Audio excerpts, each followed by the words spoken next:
योगेन चित्तस्य पदेन वाचां मलं शरीरस्य च वैद्यकेन योपाकरोत्तं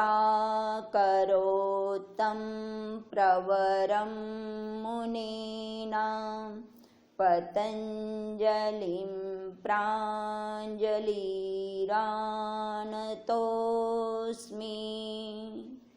ओम। आज हम समाधिपाद के चौथे सूत्र के बारे में जानते हैं। वृत्ति सारूप्यम इतरत्र। वृत्ति समान रूप से हो जाती है इतरत्र, यानी निरुद्ध अवस्था से पहले। हमारी वृत्ति जो है, जो हमारी चित्त की अवस्थाएं होती है, उसी के अनुसार हमारी पुरुष की भी अवस्था हो जाती है। और आज हम इसे और सविस्तर जानने का प्रयास करते हैं, क्योंकि इन जो 2, 3 और 4 सूत्रों पर आधारित ही समाधिपाद है। तो सर्वप्रथम हमने जैसे कल देखा था कि पुरुष जो है एक वृक्ष की भांति पूरे ही, जैसे वृक्ष की जड़ें पूरे वृक्ष को, पत्तों को, फूलों को, फलों को न्यूट्रिशंस देती है, पूरा आहार देती है, उसी तरीके से कार्य करता है। और उससे निर्मित है हमारी प्रकृति। मूल प्रकृति के अंतर्गत हमारे 3 गुण आते हैं। सत्व गुण के दरम्यान हमारा कार्य निष्काम भाव से होता है, और रजोगुण में हमारा कार्य का हमें फल मिले इस भाव से होता है, और तमोगुण में हमारा कार्य जो है कुछ भी हो जाए, चाहे दूसरे को नुकसान हो, लेकिन मुझे लाभ होना चाहिए, इस भाव से ये 3 गुणों में हमारे कार्य होते हैं। और प्रकृति से निर्मित महत यानी बुद्धि, जिसे हम चित्त कहते हैं, ये एक दर्पण की भांति कार्य करता है। और अहंकार, और ये अहंकार भी तामसिक और सात्विक इसमें बांटा गया है। तामसिक अहंकार से उत्पत्ति होती है हमारी 5 तन्मात्राएं। उसमें हैं रस, रूप, गंध, स्पर्श, शब्द, और 5 महाभूत जो है जल, अग्नि, पृथ्वी, वायु, आकाश। और सात्विक अहंकार के अंतर्गत आता है हमारा मन और ज्ञानेंद्रिय, 5 ज्ञानेंद्रिय, जीवा, आंखें, नाक, त्वचा, कान, और 5 कर्मेंद्रिय, वाक, हस्त, पाद, पायु यानी गुदा, उपस्थ यानी मूत्र त्याग की इंद्रिय। और ये जो हमारा स्थूल जगत है, इसके अंतर्गत हमारी 5 ज्ञानेंद्रिय, 5 कर्मेंद्रिय, मन और 5 महाभूत, इनके माध्यम से व्यवहार करते हैं। और जब वो हमारी तन्मात्राओं के साथ जुड़ते हैं तो उसका प्रभाव हमारी महक यानी चित्त पर रिफ्लेक्ट करता है, उसका प्रतिबिंबित होता है।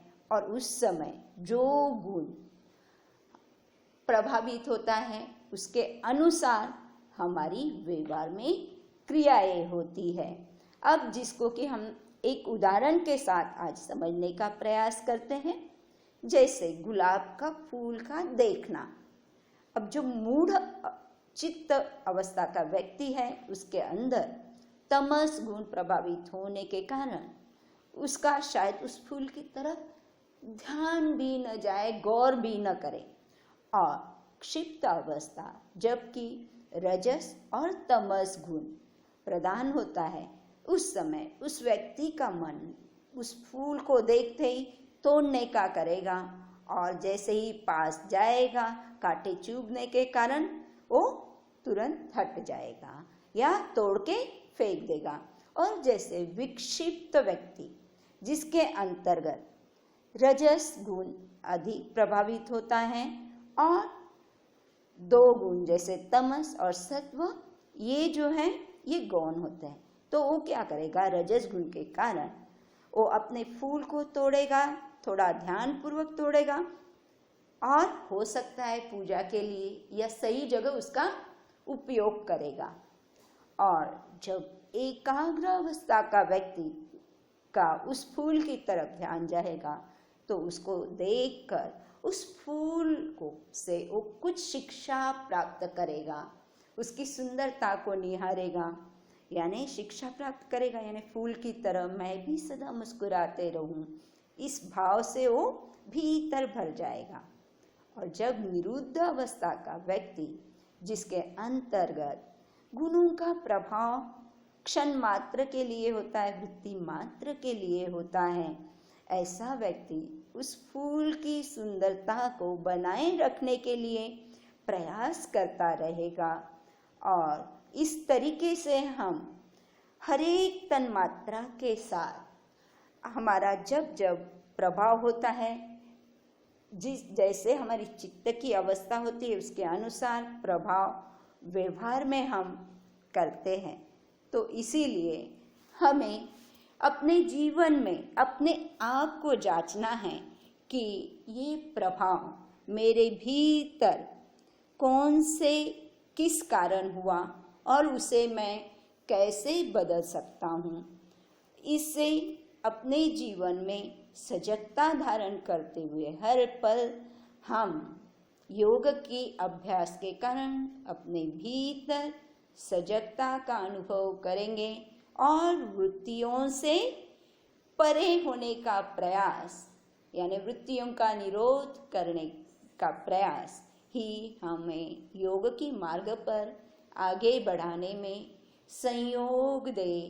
इसी शुभ संकल्प के साथ हम आज की चर्चा को यही विराम देते हैं। ओम शांति शांति शांति। सर्वारिष्टार् सुशान्तिर्भवतु।